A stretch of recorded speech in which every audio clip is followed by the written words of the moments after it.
आदमी ने अपनी मंगेतर के दिए सारे तोहफे आग में जला दिए और बिना किसी को बताए उस गाड़ी में बैठ गया जिसे सरकार उसे लेने भेजी थी, जबकि उसकी मंगेतर को कुछ भी पता नहीं था और वह सरकारी होटल में अपने चचेरे भाई के साथ शादी की रस्म निभा रही थी। असल में बचपन से ही उसके माता पिता ने उसे मजबूर किया था कि वह सब कुछ अपने चचेरे भाई को दे, चाहे खिलौने हो, मिठाई हो, नए कपड़े हो या खाने की सबसे पौष्टिक चीजें। उसे सिर्फ कोने में बैठकर सादा चावल ही खाना पड़ता था। 10 साल तक उसे संकरी और भीगती बालकनी में सोना पड़ा, जबकि चचेरा भाई आरामदायक कमरे में सोता था। यहाँ तक कि पढ़ाई का मौका भी उससे छीन लिया गया और हर बार कहा गया कि तुम बड़े हो, अच्छा पढ़ते हो, तुम्हें मौका फिर मिलेगा। लेकिन असल में वह चचेरे भाई से सिर्फ आधा साल ही बड़ा था। यह सब इसलिए हुआ क्योंकि सालों पहले छोटे मामा ने उसकी जान बचाई थी और उसके माता पिता ने यह कर्ज उतारने के लिए उसकी पूरी जिंदगी कुर्बान कर दी। उसने सब सह लिया, लेकिन जब चचेरे भाई ने उसकी मंगेतर पर नजर डाल ली, उसके लिए नए कपड़े जूते खरीदे और उनकी सगाई की निशानी तक अपने नाम कर ली, तो उसका दिल पूरी तरह टूट गया। उसने ठान लिया कि अब वह अपनी जिंदगी किसी को नहीं सौंपेगा। उसने अपनी मंगेतर के दिए छोटे छोटे तोहफे तक फेंक दिए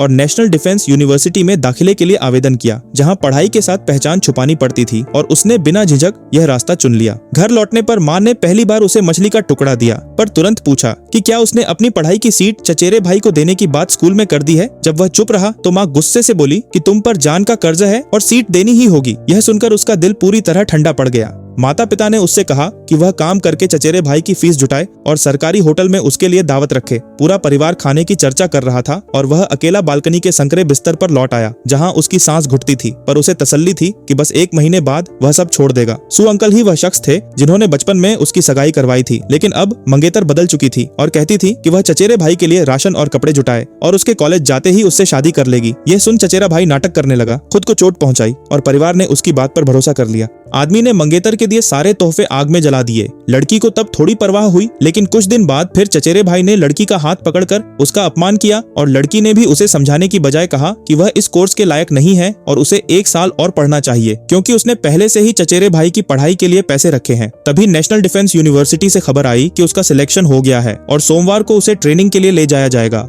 वह खुशी से लौटा, लेकिन देखा कि चचेरा भाई उसकी खाट पर लेटा है और ताने दे रहा है। फिर उसने उसे धक्का दिया और खुद को चोट पहुंचाकर चिल्लाने लगा। परिवार भागकर आया और चचेरे भाई को सहलाया, पर आदमी को लात मार दी। मंगेतर ने भी थप्पड़ मारा और उसे बुरा भला कहा। यह सब देखकर उसने तय किया कि अब वह किसी के लिए अपनी जिंदगी नहीं छोड़ेगा। उसने सबको पीछे छोड़ दिया और उस सरकारी गाड़ी में बैठकर नई जिंदगी शुरू करने निकल पड़ा, जिसके बारे में उसकी मंगेतर को बिल्कुल भी खबर नहीं थी।